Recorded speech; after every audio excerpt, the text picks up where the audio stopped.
Olá, bem-vindos a este que é o primeiro episódio da Talk na voz do bebê. Aqui nós damos voz às experiências mais precoces da vida, aquelas que são invisíveis, e que muitas vezes não têm palavras, mas que ficam gravadas no corpo, no nosso sistema nervoso e na forma como nos relacionamos connosco e com os outros. Eu sou a Cátia Vieira, sou enfermeira especialista em saúde materna e obstétrica e sou também terapeuta perinatal de mães e crianças, desde a pré-conceição, passando pela gravidez, o parto e a vivência da maternidade. E hoje vamos falar sobre um tema sensível e pouco explorado, que é o impacto de não ser do sexo esperado. Na psicologia pré e perinatal, compreendemos que o bebê é profundamente sensível ao ambiente emocional desde muito cedo. Mesmo antes de compreender palavras, ele sente, registra e adapta-se. Ao longo deste episódio, vamos explorar como esta vivência pode influenciar o sentido de valor pessoal, de pertença, de identidade e até a forma como nos posicionamos na vida. Este episódio nasce de um encontro ao vivo, onde mães estiveram presentes e partilharam também as experiências próprias, vivências e colocaram algumas questões e, hum, e reflexões. Por isso vais ouvir diferentes vozes, diferentes experiências e talvez reconhecer também algo em ti. Este não é um espaço de culpa, apesar de eu saber que algumas questões aqui podem ativar-te. É um espaço de consciência, integração, possibilidade de reparação. E se este tema te toca de alguma forma, eu convido-te a ouvir com presença e, acima de tudo, com gentileza para com a tua própria história. Vamos começar. Então, boa tarde a todas. Sejam bem-vindos à nossa talk número 1 na voz do bebê. É uma enorme alegria minha ver realizado este projeto, que eu já tinha idealizado há algum tempo e agora senti mesmo de o pôr cá para fora. Portanto, isto é um parto, teve o seu processo e me deixa mesmo muito entusiasmada. E o tema de hoje é: quando o bebê não é do sexo esperado, o que é que fica no corpo, no vínculo, na história, não é? E se calhar muitos de vocês estão aqui a ouvir e a ver, passaram por esta experiência como bebés no útero e ou também a vivenciaram enquanto pais, não é? Enquanto grávidas, ou porque o bebê não era do sexo esperado para o pai ou para a mãe, ou para ambos, ou porque pode ter havido um erro na ecografia, ou porque pode ter sido só uma idealização, não é? Isto é algo que nós não controlamos. Nós não temos botões e desde já deixem-me aqui trazer esta pequena nota de que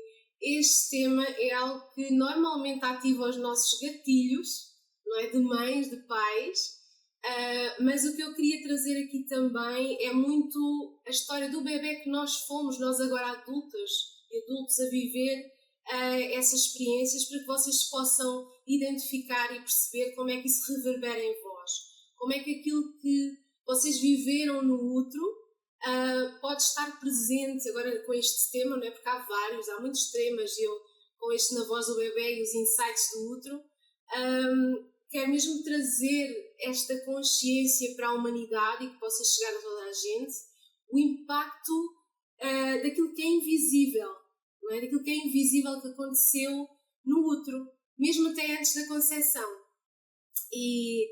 E dizia eu que estes gatilhos às vezes se apertam, não é? Se tocam, porque vocês vão pensar para vocês, para a vossa história, enquanto bebés no útero, se isto ressoa em vós, mas muitas vezes isto também é um tema desconhecido, ou seja, vocês podem pensar que os pais disseram: sim, nós sempre quisemos uma menina, ou sim, nós ficamos felizes que era uma menina ou um menino, mas às vezes a verdade não é bem essa. E às vezes vocês percebem por algumas características que eu posso referir lá à frente que não era bem assim, vocês se encaixam ali, seja por esta ou outras causas. Aqui nós falamos da origem de um determinado comportamento, de um determinado padrão, de uma determinada forma de vínculo. E quando esses botões se apertarem em vocês, muito rapidamente nós, mães, pais, fazemos a ponte para a nossa experiência de gestação, não é? E vamos aqui pensar: ai meu Deus, eu pensei isso, eu senti isso, não é? Então, que impacto é que isto pode ter nos nossos bebés? Eu gostaria que vocês, desde já, se sentirem culpa, não é? Que possam se acolher, antes de mais, não é? Antes de nós começarmos aqui a abrir o leque, mas possam se acolher naquilo que foi possível para cada um de vocês, porque nós não controlamos nada. E estas coisas acontecem, estas e outras tantas, não é? E o mais importante também não é só o que é que acontece, porque isto não é uma sentença, não é? Nós vamos falar de tendências aqui ao longo desta sessão. Há tendências de personalidade, tendências físicas, tendências de preferências, tendências do sistema nervoso se ativar com algo. Então isto não é não é uma sentença, isto é algo que também depois de receber o bebê e na forma como nós o vamos educar e acolher naquilo que ele é, também vai amenizar e vai reparar aquilo que foi experienciado e sentido lá dentro. Embora eu, na minha experiência e na prática clínica, vá encontrando, mesmo em situações que há um vínculo seguro, vá encontrando algumas características de personalidade que vieram então dessas percepções, daquilo que ficou gravado no mundo. Então, se isso acontecer, e nós vamos falar aqui ao longo dessa sessão, se ativar esses gatilhos, vocês já sabem, se precisarem de ajuda para falar sobre isso, se a culpa vier muito e ficar intenso, já sabem também que podem de alguma forma comunicar comigo através do meu e-mail, por exemplo, ou pelo WhatsApp. A quem pertence na comunidade, mais fácil pode fazer. Ou então, se tem um profissional que já vos apoia de saúde, um psicólogo, um terapeuta, também podem recorrer a ele, não é? Então, passo por explicar um bocadinho. Já expliquei o propósito, não é, aqui na voz do bebê, é levar para o mundo aquilo que é invisível e que acontece, não é? Dar voz, é que cada um de vocês também que nos ouve se sintam vistos realmente naquilo que foi sentido, o que foi percebido pelo bebê. Agora deixa-me explicar aqui algumas regras também aqui nossas. Se alguém, ao momento eu vou explicar todo o conceito aqui por trás, não é? Eu vou aprofundar muito as questões relacionadas com a experiência intrauterina, como é que o bebê sente tudo isso, como é que isso é transmitido, de forma é que ele grava. Na próxima talk, esse vai ser o tema da próxima talk, eu vou aprofundar aí mais. Aqui vou falar de uma forma assim um bocadinho mais genérica, ok? Como é que ele entende, como é que ele capta, e vou ser muito específica em relação a este tema do sexo equivocado. Então, já vos contextualizei. Então deixemos dizer que hoje então vamos olhar para esta experiência que muitas vezes é vista como subtil e há pessoas até que nem dão muita importância a isso que aconteceu e olha, está lá atrás, até esperava que fosse um menino, ou porque sentia, ou porque alguém disse que ia ser um menino e as pessoas começaram a dizer, olha, é um menino, é um menino. Essa parte aconteceu comigo, toda a gente olhava para a barriga da minha mãe na altura, isto foi em 84, não é? E diziam, olha, é um menino, é um menino, é um menino. Por isso é que esta questão me é tão especial e eu decidi começar por aqui, tudo assim se alinhou, não é? Ou porque numa ecografia deu que era um menino, estou a dar o exemplo do menino e pode ser ao contrário, obviamente, não é? Deu que era um menino e os pais começam a criar aquela expectativa, não é? De idealizar como é que vai ser, as roupas, o quarto, as brincadeiras. Às vezes os homens fazem muito isto, as brincadeiras com o menino. Agora finalmente posso jogar à bola. Então idealizam já aquela criança, então aquela criança já existe. E muitas vezes isto acontece também no parto. Eu tive um caso assim que conheci ao longo destes anos todos a trabalhar como enfermeira parteira, o único caso que eu conheci que as ecografias deram sempre que era um menino e nasceu uma menina. E aí o impacto é um pouco diferente. Enquanto aqui durante a vida intrauterina o impacto tem a ver com o ambiente que mudou, não é? O ambiente onde é criado, a criança sabe que a mãe tem uma expectativa, ela começa a perceber que talvez não corresponde exatamente à expectativa. E ela vai sentir isto no momento em que todos percebem que afinal o sexo não é aquilo que é o esperado. Como é que ela sente isto? Portanto, o que a ciência nos diz é uma coisa, eu vou passar a explicar assim, de uma forma resumida. Aquilo que eu tenho observado nos atendimentos, nas consultas com as crianças, com os pais das crianças, não é? Observar comportamentos e o que é que muda, é outra coisa que eu também quero trazer para aqui, porque nem tudo o que a ciência já confirmou significa que aquilo que eu também observo não seja verdade, ok? Só ainda não está comprovado. Então, o que a ciência nos diz é que a criança não grava tipo palavras ou frases e não escuta o pensamento da mãe.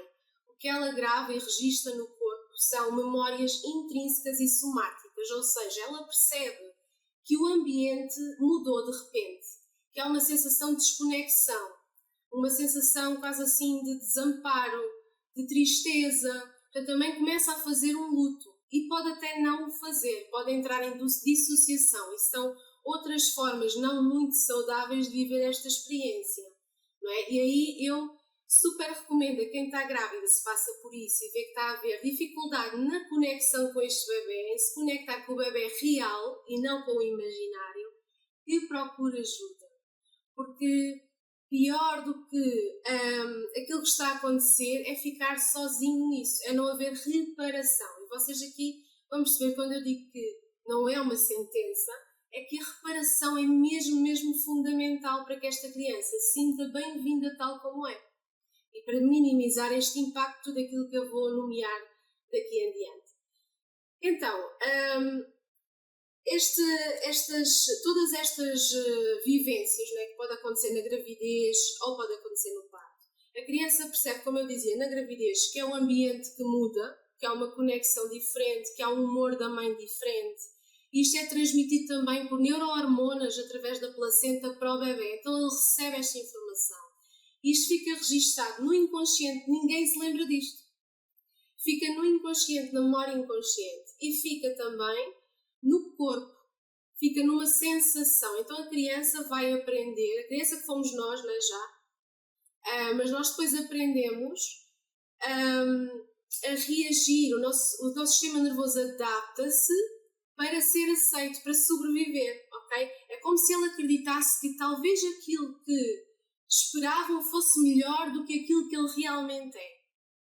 E vai ter comportamentos um bocadinho de acordo com isto, ok? Eu já vou passar a explicá-los. Se for no parto, tem mais a ver com a recepção, com estou aqui e agora.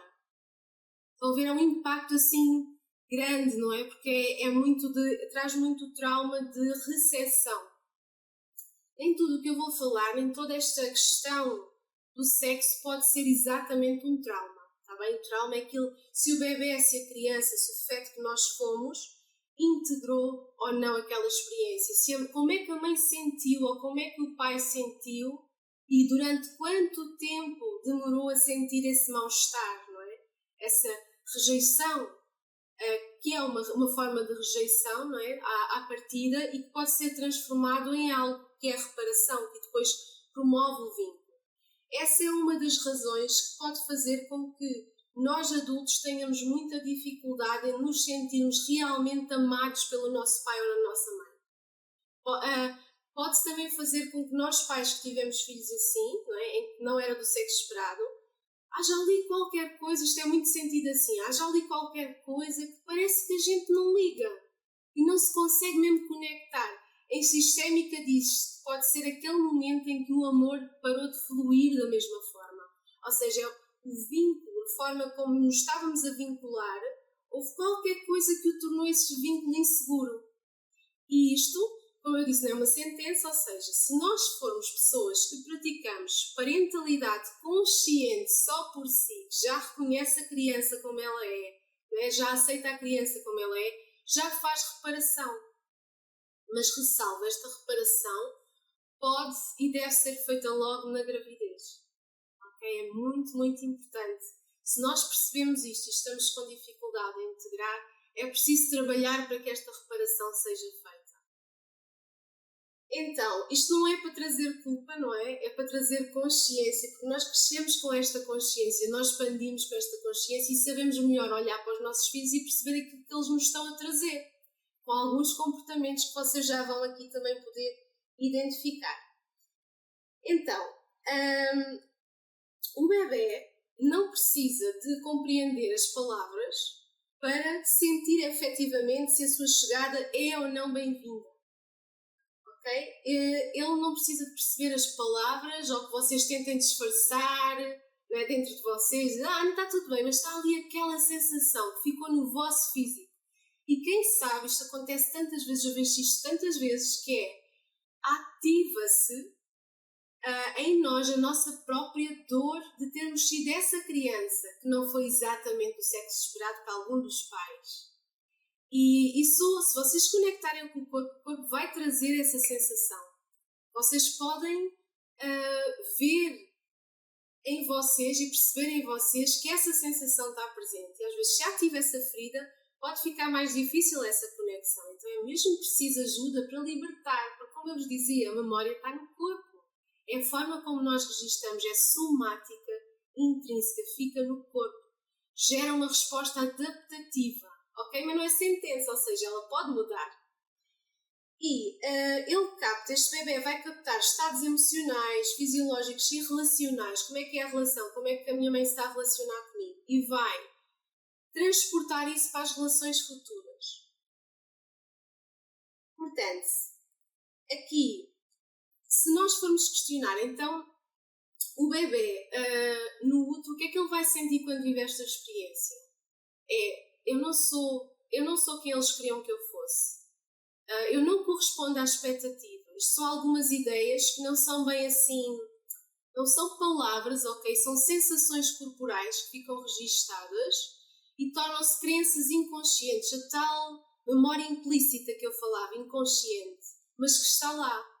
Então, para cada um de vocês que me ouve, quando nós trazemos isto para o consciente, já estamos a reparar, já deixa de ser inconsciente.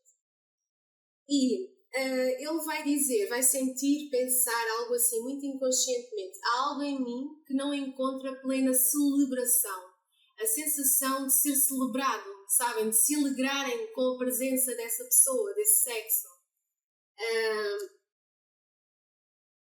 Então, vou trazer aqui o que é que pode ficar registado mais. Este sentimento de quase como que não pertencer. Eu sinto que eu não pertenço aqui. Pode ir em várias escalas, porque isto depende de como é que a mãe depois acolhe e transforma isto dentro dela, não é? Ou o pai, se for o caso. Aqui na gravidez é mais impactante, sendo a mãe, porque o bebê está a crescer lá dentro, não é? A sensação de não corresponder, do amor vivido como condicional, sabem? Aquela sensação de que temos que fazer algo para agradar, para encaixar, para pertencer, que não podemos revelar-nos exatamente como somos. A sensação de que, se nos formos revelar como somos, talvez vamos decepcionar, talvez sejamos excluídos, talvez o outro reaja com algum distanciamento. Medo, portanto, de desapontar, uma necessidade de se adaptar sempre e estar sempre com uma máscara, porque não acredita que sendo ele mesmo é aceito, uma vergonha subtil, uma tensão entre ser e pertencer. Há sempre uma tensão. Parece que para eu ser, vou deixar de pertencer, e para eu pertencer, tenho que deixar de ser. Estão a ver?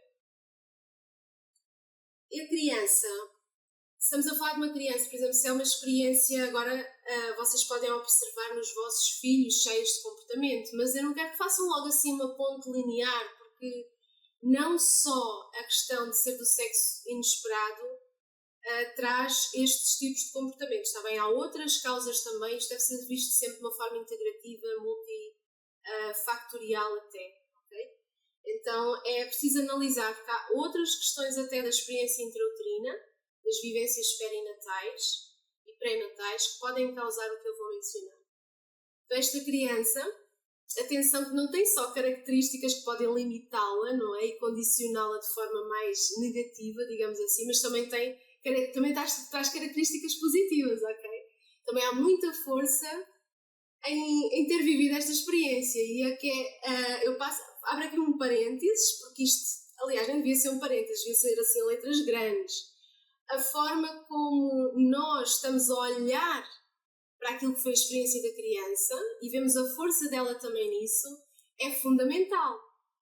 Porque isso sim vai-lhes dar força, ela vai sentir força naquilo que é e não sentir que isso é uma falha nela, não é? Cada uma de nós que estamos a ouvir, ou cada um de nós que estamos a ouvir, isto é extremamente importante. Isto não é uma falha, não é um erro, não é um problema. É algo que só precisa de ser olhado e acolhido e decidir fazer diferente. E estar em relações também saudáveis que promovam estas vinculações seguras.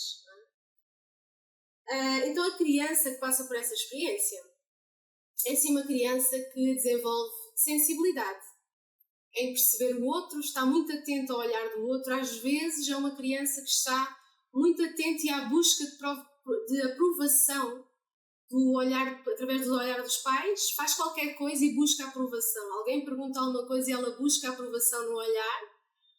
Pode ter muito a ver com isto, com o medo de fazer algo que não corresponde à expectativa e repetir a dor que foi sentida lá atrás. O querer agradar, atenção que isto pode ser vivido em extremos opostos, ok? Em adaptação ou em luta. E aí temos os opositores, não é? Aquele perfil que é muito opositor. Atenção que eu estou a falar de tendências, está bem? O procurar a aprovação, o medo de falhar, a maturidade precoce, hipersensibilidade relacional, o querer ter algum receio em expor-se publicamente. Isto mesmo nós adultos, mas o expor-se, o aparecer, o falar, o comunicar. Estão a ver que eu já superei aqui umas coisinhas, não é? Portanto, isto transforma-se.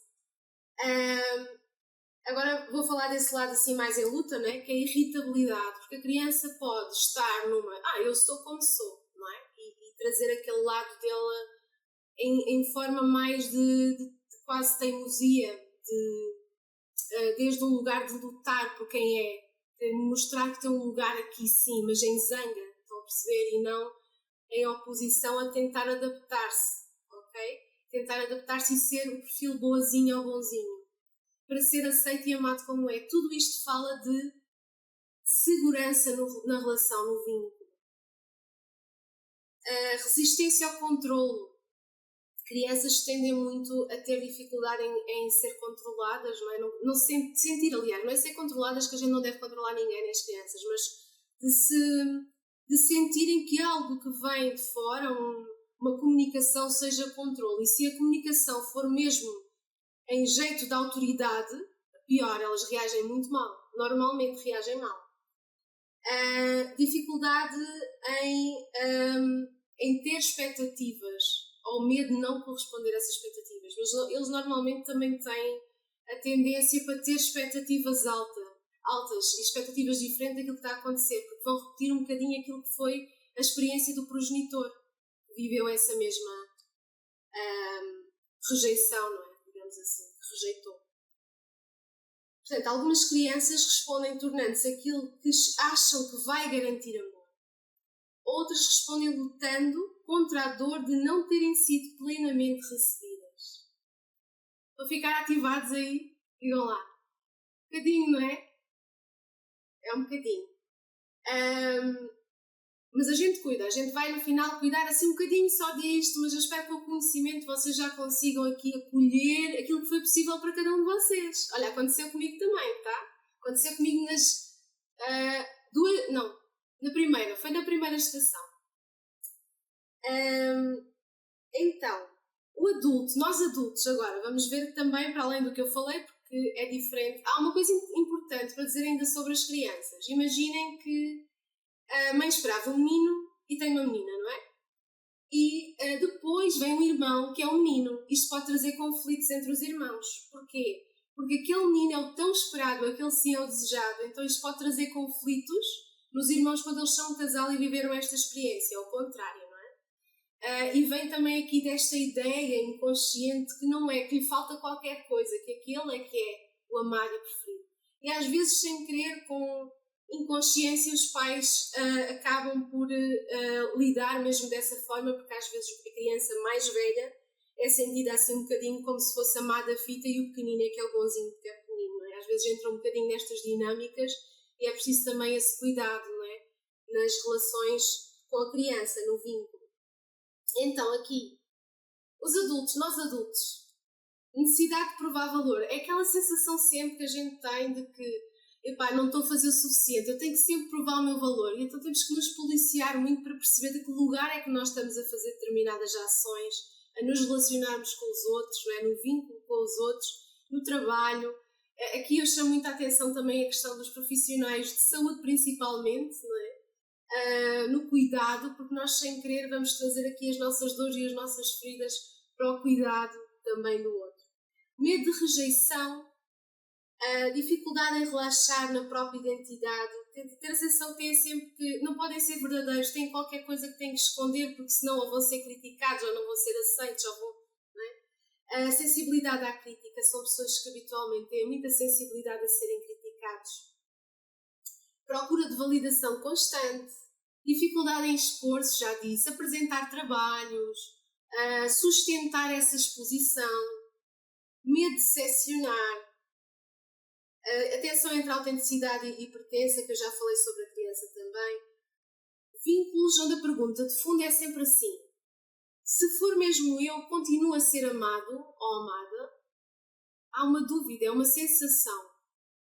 E esta sensação, estas crenças, para além de serem transformadas no nosso consciente, não é? Termos que mudá-las, nós precisamos também de as libertar no corpo, porque elas estão lá. E uma não dá sem a outra, porque senão criam repetições, não é? Quem trabalha com crenças, sabes? Criamos repetições, vamos repetir só: eu sou amada exatamente como sou, só que há qualquer coisa que não joga ali, que a gente não sente como verdade, e lá está, aí é corpo. O corpo gravou essa memória e precisa de a libertar e também criar novas experiências, isto é, nos relacionamentos, como eu já disse, onde nos possamos mesmo sentir seguros em sermos quem somos. Em que não vamos sofrer exclusão, abandono, rejeição, não é? Por sermos quem somos. Então, no amor há muito isto, o medo de não ser escolhido. E mesmo as crianças podem trazer isto em termos de turma e trabalhos, quando há concursos, coisas assim em que vão ser escolhidas, elas não serem escolhidas, elas podem reagir mal, cair numa tristeza profunda. Atenção que nem tudo tem que ser explosões. Pode ser um silêncio, uma criança que se retrai. Okay? Nós vamos, a criança, não é? E nós adultos podemos reagir de diferentes formas. Ou vamos para o luto ou fuga, ou podemos entrar mais neste de dissociação, de silenciar, de nos fechar, de tentar um pouco até pôr debaixo do tapete o assunto, como tipo, não foi de importante não ter entrado, só que doeu. E o pior é mesmo não olhar para isto, porque vamos acumulando com outras retraumatizações ao longo da vida. Pode trazer ciúme, testar o amor do outro, está sempre a testar o amor do outro, a ver se está lá ou não. Vamos viver uns relacionamentos assim com grande dor, de medo de rejeição. E até nos estarmos a sentir rejeitados por tudo e por nada, por coisas que não são efetivamente rejeição, mas na nossa mente ou no nosso corpo é sentido dessa forma. A mesma coisa nas amizades, pode funcionar igualmente da mesma forma, e é uma necessidade grande de ser importante. No trabalho, já disse algumas coisas, há que acrescentar também uma necessidade de perfeccionismo, de ser muito perfeccionista e de procrastinar, por outro lado também, procrastinar, adiar, porque temos medo, por exemplo, adiar uma exposição, ou aparecer, ou gravar um vídeo, ou apresentar algo, não é? Com medo, não é? De voltar a sentir aquela dor que foi sentida lá atrás, de exclusão, de não estar à altura, de não estar perfeito, não é? É isso, esforçar-se muito para reconhecimento, para ser reconhecido. Isto eu tenho encontrado muito na clínica, nas mulheres principalmente que acompanho. Esta sensação que por mais que fizesse, quando vão assim às memórias de infância, por mais que fizesse, parece que nunca era reconhecido, nunca vinha aquela sensação de ser reconhecido pelo progenitor, pelo pai ou pela mãe. E vamos ver, e está relacionado com essa questão de não ser aquela criança do sexo esperado. E por outro lado, achar que o irmão ou a irmã tem esse reconhecimento, tem esse valor. Ok.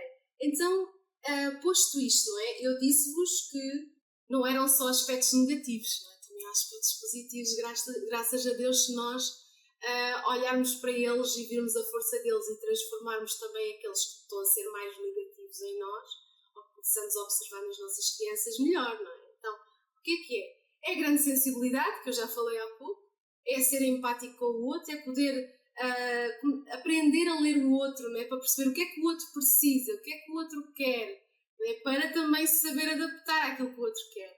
Isto não é mau, não é? Precisa de ser bem lapidado e trabalhado, se for na criança, para que não se anule, não é? Que não se anule as suas necessidades, para que a sua autoestima seja trabalhada também. Uma grande capacidade de empatia, não é? Portanto, se pôr no lugar do outro e perceber o que o outro está a sentir e a viver. inteligência emocional, profundidade emocional, são pessoas profundas, que vão ao detalhe, força para romper expectativas também, assertividade, desejo de verdade e capacidade de acolher quem não se sentiu visto. Então, da ferida pode nascer dor, mas também pode nascer uma sensibilidade rara, não é? Que pode ser um trunfo na vida, uma força profunda e uma capacidade de acolher o outro com verdade. E isto é positivo. Então, agora aqui trazendo um bocadinho o que é que a gente faz com isto, não é? O que é que a gente faz com isto? Então é importante, para já, o que nós estamos a falar agora, estamos a trazer para o consciente, estamos a olhar, estamos a tornar visível, só isso já começa a fazer reparação. É acolher o que foi, é dizer sim ao que foi possível, tanto a nós como pais, como à experiência que os nossos próprios pais viveram. E eu acredito que nós muitas vezes repetimos essa experiência também, grávidas, não é? Com os nossos filhos, para perceber um bocadinho melhor até o lado dos nossos pais, aquilo que foi vivido por eles, a humanidade deles, não é? O que foi possível para eles, porque nós somos todos humanos e não controlamos nada aqui, não é? Como eu já tinha dito. Então, nas nossas relações, nós quando temos relações seguras com o outro, em que podemos ser autênticos, em que mesmo que a gente falhe, o outro acolhe, e nós sentimos que sim, ok, sou desta forma, fiz isto, não sou perfeita, mas está tudo bem, eu tenho um lugar aqui, eu também pertenço, eu também sou amado ou amada. Isso traz reparação.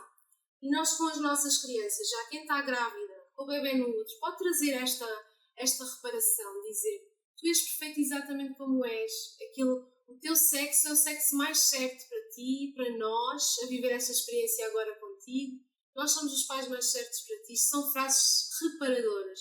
Mas mais do que conversa, precisa ser sentido, ok? E aqui esta é a parte que eu vos dizia que a ciência não comprovou. A ciência centra-se muito naquilo que já conseguem observar, não é? Que acontece no cérebro do bebê, nesta comunicação entre o sentir da mãe e as neurohormonas, o que é passado ao bebê desta forma, mas não sobre a comunicação em palavra. E isto eu observo principalmente nos recém-nascidos e não só, nas grávidas também. Quando nós fazemos isto na gravidez e quando nós fazemos esta comunicação, não é, e reparação quando o bebê nasce e depois, não é, mesmo enquanto se desenvolve em idade de criança, tenha ela que idade for, fica registado na memória intrínseca outra verdade, outra informação e a criança repara. Isto é de observação. A ciência ainda não comprovou. Então, essas frases que eu dizia, que eu referi aqui, entre outras, é parte desse trabalho de reparação, que é fundamental. E fundamental é também nunca deixar a criança sozinha nessa solidão, né, de olha, não sou quem eles pensavam que eu era. E quando há, assim, algum desafio, porque eles trazem estas questões, assim, às vezes em jeitos, em brincadeiras, com outras crianças, em situações que estão só com um pai, que acontece algo que eles vão assim mais para a oposição, que a gente sente mesmo ali, pai, ele estava a sentir, ou ela, muita zanga, queria muito impor aquilo que ele era, aquilo da forma dele. Também é preciso permitir que seja da forma dele, desde que haja segurança, não é? Desde que esteja a ser pedido, não ultrapasse esse limite, não é, da segurança. Mas é importante permiti-lo para que a criança realmente sinta que tem um espaço para ser como é. E eu consigo observar, tanto na prática como em experiência, não é, que tenho 3 filhos, e quando nós fazemos isso, diminuem os episódios de explosões, né, de birras, por exemplo, que são típicas dos 2, 3 anos também, mas que podem estar exacerbadas e aumentadas por questões relacionadas com memórias perinatais e pré-natais. Então, talvez muitos de nós, não é, tenhamos crescido a sentir estas coisas que eu falei aqui, não é? Ou tenhamos percebido agora, talvez, não sei, vocês já, a quem sentir vai poder partilhar. Mas podemos ter sentido que precisávamos de fazer algo para corresponder, para encaixar, para merecer amor, não é? Para ocupar um lugar. Talvez também tenhamos sentido medo de nos expormos, mas a cura começa quando aquilo que foi vivido no início é finalmente visto e que que este momento seja um momento para acolher e para compreender e que já seja uma forma de cura para todos vocês. E dou por terminada aquilo que eu trazia aqui hoje para vos dizer sobre este assunto e desde já muito obrigada também por me ouvirem. E se essa situação não for vivenciada pela mãe e for pelo pai? Se o pai cria um menino e depois nasce uma menina. É tudo igual ao que foi. Acontece isso tudo que tu referiste, essas características todas. Pode acontecer principalmente, aí nós temos que nos perguntar como é que foi para a mãe sentir que o pai não aprovava o sexo, desejava um sexo e afinal veio outro. Como é que a mãe sentiu essa experiência? E como é que o pai transformou nele essa experiência? Se foi rápido, se demorou, se ele depois, quando percebeu, teve aquele tempo, não é? Mas depois quando recebeu esta bebê ou este bebê, se conseguiu conectar com ele. Porque o pai pode também estar a experienciar a dor dele, de ter acontecido o mesmo com ele. Ou não, ou com uma irmã dele. E ele está conectado com isso e para fazer a reparação, de alguma forma, pode estar a viver novamente essa experiência com o seu próprio filho. Então, esta criança, aquilo que ela vai trazer, claro que vai ser muito também em relação ao pai e não tanto à mãe, não é? A mãe correspondeu, só que por causa disso a mãe sentiu-se triste, por causa disso a mãe, como é que reagiu a mãe, não é?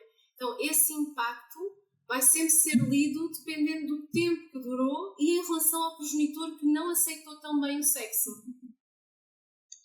Eu às vezes penso que se calhar não é só o aceitar, se calhar tinha mais medo que fosse uma menina. Não sei porquê, mas também pode acontecer isso. Em tudo o que as meninas envolvem. E assim, pode ter a ver com outras questões assim pessoais dele, sim. Exatamente. De não estar tão familiarizado, de não contactar tanto com meninas, assim, ou saber que o ser menina tem outras implicações. Aqui a diferenciação entre sexos. Sim. Sim, porque realmente eles são dois irmãos, sim, realmente foi tudo muito mais prático, tudo muito mais... Foi diferente, pronto. Foi tudo numa parte assim muito mais... se calhar na visão ou no sentido era mais fácil se calhar se fosse rapaz, não é? Não sei. Isso falo. E falo-no agora, porque ela às vezes vem com o cabelo, parece que se fez rastas. E nem conseguiu aprender a pentear o cabelo. E parece que faz assim umas rastazinhas quando vem do pai. Mas pronto. Ela pode ir buscar essa aprovação do pai, estar em busca da aprovação do pai, perceber tu aceitas-me ou não como eu sou. E quando ela traz essas diferenças, quando ela traz algo da personalidade dela, ou mesmo do físico dela que traz diferença, que não encaixa bem no perfil típico do feminino, não é?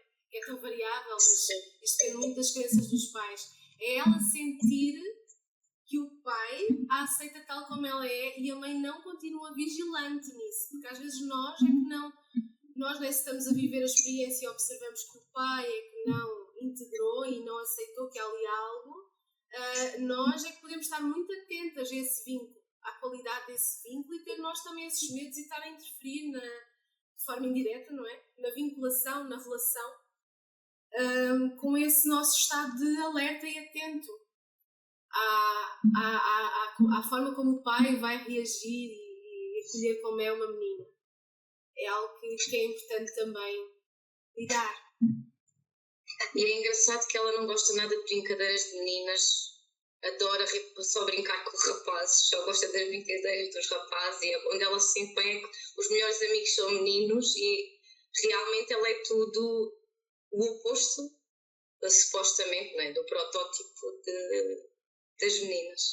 E pode acontecer isso mesmo porque está a requerer essa integração, entender o que é a verdade. Porque pode-se identificar mais com um perfil do masculino, neste caso, não é? Pode-se identificar mais com as coisas que são desse perfil, mesmo para ter uma tentativa de se encaixar para corresponder. Não significa que não seja feminina, ok? Ou que vai alterar aí a identidade de género ou vai ter preferência sexual por... Ai, não, nada nem disso, estou não a é? pensar Sim, nessas não, mas coisas. é uma coisa importante para trazer aqui para este espaço. Não significa isso, mas significa sim, porque isso envolve outras questões também, não é só tão simplista assim. Mas é importante perceber de que lugar é que ela está a fazer isso, porque talvez depois seja como muitas de nós, talvez que estão aqui, eu inclusive, que era muito máscula, não é? Que queria muito fazer coisas de menino também para encaixar, estão a entender? Andava sempre atrás do pai com as ferramentas dele, eu era assim, andava muito atrás do pai com as ferramentas dele e a fazer coisas dele de bricolagem. Porquê? Porque queria ser aprovada, buscava a aprovação, não é? E era tal como tu estás a partilhar, era o pai, foi a decepção para o pai. Foi sentida, não é? Como uma decepção para o pai. Mas também, da minha experiência, daquilo que eu observo, vai muito buscar como é que a mãe estava a sentir que também ela foi responsável por essa decepção. Como é que a mãe também não entrou numa certa culpa e não assumiu aqui umas dores, uma carga à costa que não era dela, não é? Que era uma questão dele. Passou a ser uma questão dos dois, estás a perceber-se? Sim. E realmente eu identifico-me um pouco com... Parecia que estavas-me a descrever um bocadinho. Em muitas coisas que disseste. Eu sempre que fui muito... Agora já não tanto, não é? Com a vida vamos aprender. Mas sempre fui muito perfeccionista. Queria o aval de toda a gente. Queria agradar a gregos e a troianos. Não sei, tive muito muitas dessas características. E o ser aceito e sentir que não me aceitavam se calhar como eu era, acreditar em certos rótulos que nos punham. Não sei, por acaso tive meio a rever em muitas coisas, revi muito nessas coisas que tu partilhaste. E tu sabias que tinhas vivido isso enquanto bebê? Não. Nesse estágio nós não vamos, não. Não, estou a perguntar porque às vezes pode surgirem questões. Sabemos que tudo conta, como tu dizes, até na pré-conceção tudo conta, mas não tínhamos as mesmas, sei lá, não tínhamos as mesmas informações, não tínhamos as mesmas percepções. Agora, o campo que nós nos movemos, o meu pelo menos, é um bocadinho mais vasto, mais abrangente. Já tenho outras visões das coisas. Não, como é que é de explicar isto? Não só no campo físico, no espiritual, naquilo, no outro, no que seja, mas é diferente, é um caminho. Se calhar na altura nunca me passou pela cabeça certas coisas que agora eu já estou mais atento. Se calhar foi por isto, se calhar foi por aquilo, se calhar isto está tudo interligado. Não sei. Mas se calhar isto tudo tem o seu motivo, não é? Tudo tem a sua lógica. É isso, obrigada por partilhares. Ora é essa. Mais alguém sente vontade de falar? Aproveitem que este é um momento de cura também. desta ferida, se vocês atrasem, também é um momento dessa cura, expormos e sentimos que estamos num sítio seguro para falar, para nos expormos, para trazer a nossa essência, a nossa verdade. Isso é cura desta ferida.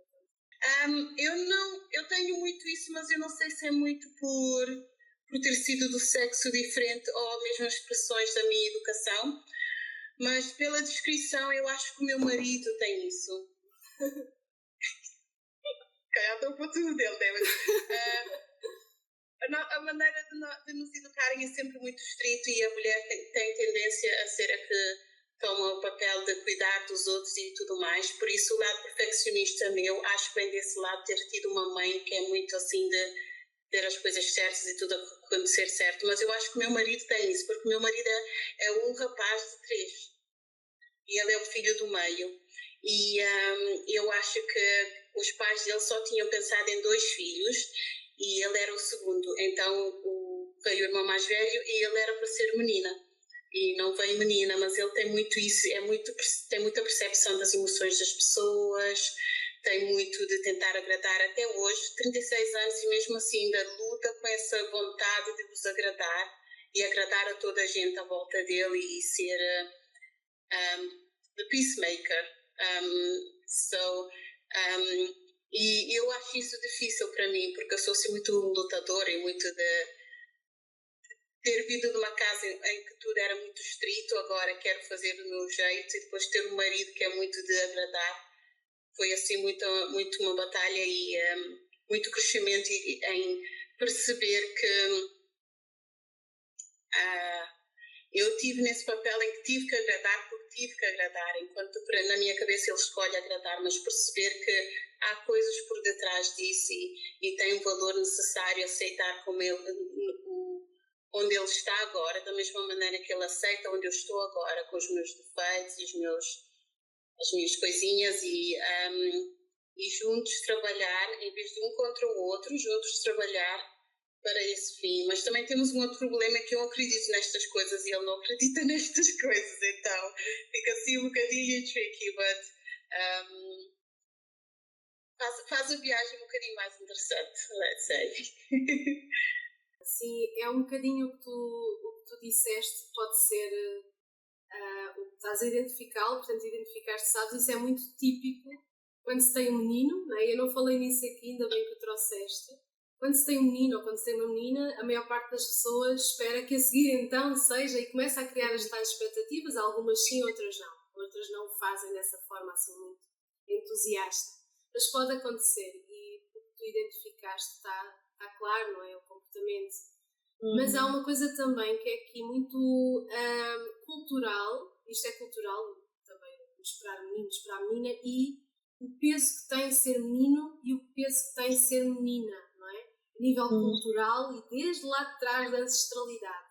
Como é que são vistas as meninas e como é que são vistos os meninos? As meninas, se calhar, têm que se esforçar muito mais, não é? Para conseguir, está mais que estudado e há estatística, não é? Para conseguir os mesmos empregos que um homem consegue, não é? De cargos elevados e a ganhar os vencimentos elevados, tem que se esforçar muito mais. Isto está lá na nossa origem, está lá no nosso ADN, não é?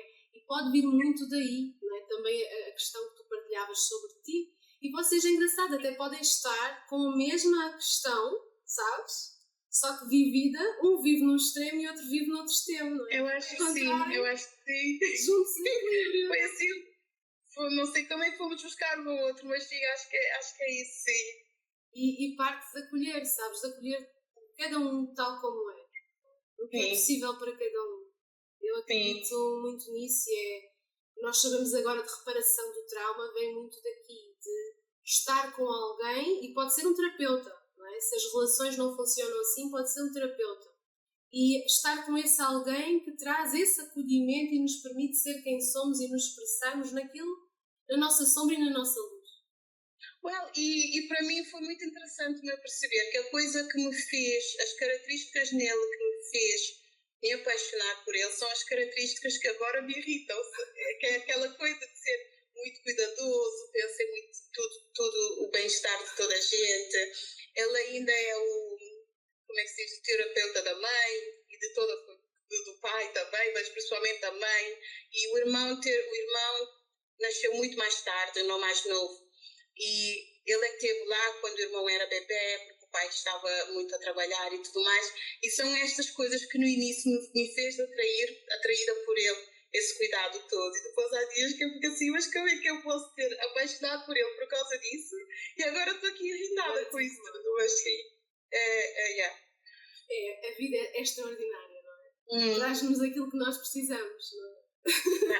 Yes. É isso. Olha, podes partilhar com ele depois o episódio no Spotify, porque quem sabe ele pode se identificar. Se tu vais falar por causa do inglês, eu vou partilhar no YouTube à partida com legendas em inglês, está bem? Mais alguém sente partilhar algo? Alô?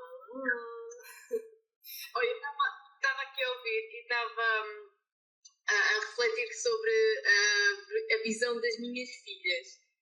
Não eu enquanto filha, porque a minha mãe também me disse que sempre sentiu que eu era uma menina, mas eu não sei porquê, eu sempre intuí que seria mãe de menino. E achei que ia ter um menino, e para mim já tinha um nome, desde muito nova, desde a adolescência, que eu já tinha um nome para o menino, e quando engravidei achei que ia ser um menino, Na primeira ecografia das 12 semanas, o médico disse que sim, poderia ser, não tinha a certeza, mas até poderia ser um menino. Aí comecei logo a comprar coisas de meninos. E depois, a meio da gravidez, ou um bocadinho depois, na ecografia do segundo semestre, o médico disse que é uma menina. Eu fiquei em choque. E eu, como assim, uma menina? E pronto, aí eu senti que tive de não é fazer as pazes, mas de conseguir aceitar que ia ser uma menina e tudo o resto. E depois, na segunda gravidez, aconteceu o mesmo. Não por eu achar que ia ser menino, mas por eu intuir que ainda ia ser mãe de menino. Então as minhas duas meninas iam ser um Martim, que não sei se ainda virá ou não, mas por exemplo, na mais velha, que eu sentia-me também muito mais forte que ia ser um menino, eu vejo muito aquilo que tu falaste, na forma de ser dela, em algumas atitudes que ela já vai tendo. E pronto, isto também mexeu assim comigo quando falaste do tema sobre deixa cá perceber um bocadinho mais e o que é que também este impacto tem nelas. O meu marido foi só, pronto, se tu dizes que é um menino, então eu vou só aceitar e acreditar que é um menino, mas hoje em dia eu até vejo que eu não sei se seria realmente a mãe de meninos, porque depois eu tenho este lado de cuidar, de pôr elas todas bonitas e todas pomposas. E pronto, e então eu sinto que a vida também me trouxe elas por um motivo e por várias aprendizagens, mas eu queria também perguntar que é, nesta forma ou nesta fase de vida, elas têm 4 e 2 anos, há alguma coisa que, sei lá, que possamos abordar, falar, fazer para ajudar a trabalhar isso? Tudo o que for histórias que tu encontres que traz esta questão de igualdade, sabes, de ser tão bem-vindo como é uma menina, como tão bem-vindo como é um menino, são importantes e vão trabalhando no inconsciente, não é, delas. O reforçar de algumas questões e poder mesmo até trazer, talvez não já, não sei que idade é que elas têm, mas 4 e 2. 4 e 2, ainda é muito cedo. Mas talvez mais tarde possas contar mesmo a história, não é? Contar o que é e como elas foram bem-vindas na mesma e como são uma bênção. O resto, o que eu recomendaria sempre, não é? Se fazer um trabalho que eu faço com o Matter Healing, não é? Mais profundo e vai ao inconsciente, não é? Vai às memórias intrínsecas. Mas depois tudo o resto precisa de ser acolhido, não é? Provando. Se tu praticas uma parentalidade consciente em que já aprova e as deixas ser livres e vais até trazendo tu, por exemplo, não sei se elas têm bonecas, não é? Coisas assim que são mais tipicamente femininas, ou fazer coisas de tiar, coisas assim, sabes, muito mais tipicamente femininas, não que os meninos também não possam ou até devam fazer, mas se vês que há uma resistência, ou se vemos que há uma resistência na criança a ir para esse tipo de brincadeiras, a trazer mais essas brincadeiras e eu mesma brincar, eu mesma fazer essas coisas femininas, porque elas aí vão perceber que isso é bom, sabes, que há um acolhimento nesse...